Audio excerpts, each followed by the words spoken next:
My name is Anna Roemer, and I'm playing Laverne the florist. How would you describe POV, Promise of the Butterfly? Ooh, a lot of magical realism, kind of coming-of-age story.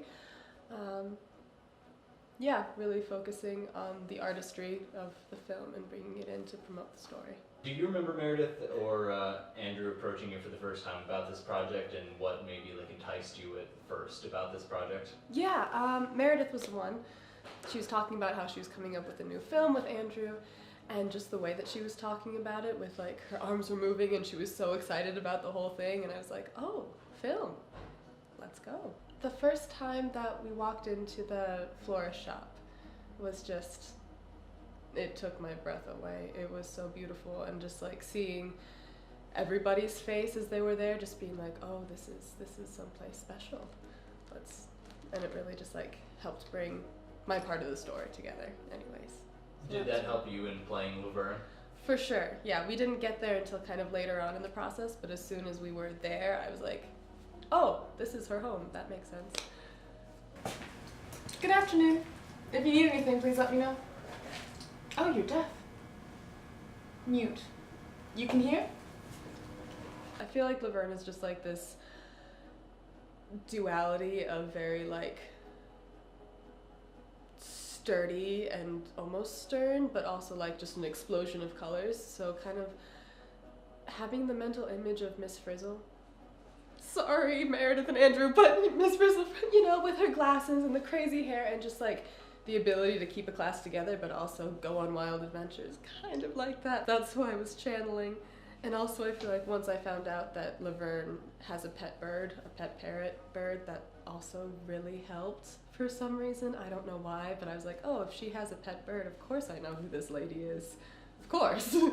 Who else owns a bird in a florist shop? It's time to feed Charles. That new food is really bringing out the red in his feathers. I don't know if you know this about me, but I'm kind of I really like details, and I'm a little bit more inward in terms of acting and where my acting tends to come from. So getting to have the audience camera be right here as opposed to miles away in a theater was really, really nice, because you could kind of think about the details of where your eyes go to and what that means in terms of the storytelling and things like that. And I discovered that I love that during this process. But also, just the more technical side of it was more of a challenge, because it's still all new. Mm-hmm. The detail, the thing you mentioned about the details of acting showing definitely played through, especially for me, that one monologue that you had when you were, kind of scolding Doran almost, and that one take wonder. Oh my gosh. What was your process for that monologue, and getting that shot, doing it so well in the first time? Oh, thank you. I don't really know. I made sure that I had it memorized, which helped. And so just going over that over and over again, and then I think just being able to be in that space on that day with the light the way it was, and with Hunter Doran coming in as he did, and just having everybody just kind of beforehand, I just kind of felt like a moment of stillness. And then I was like, okay, this is clicking into that moment, and just being able to go from there. It just felt very natural. Kind of like a perfect storm of variables. Yeah, very much so.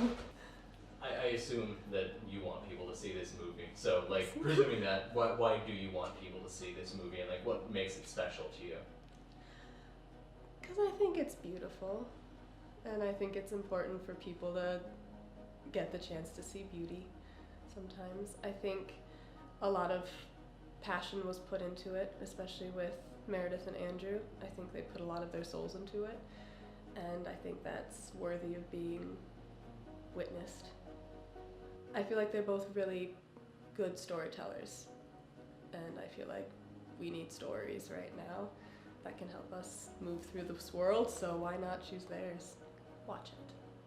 How has Promise of the Butterfly inspired you, or helped you grow or develop as an artist?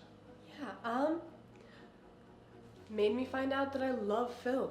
and I realized that very few things that I've done before in the past have made me that just like simply happy. Just to do it and just to go onto a set and be like, this is my job right now. It just, I don't know, it gave me something that I didn't know that I wanted or had. I think it was a worthwhile time, and I'm grateful for what I was given. Wonderful. Wonderful. We're done.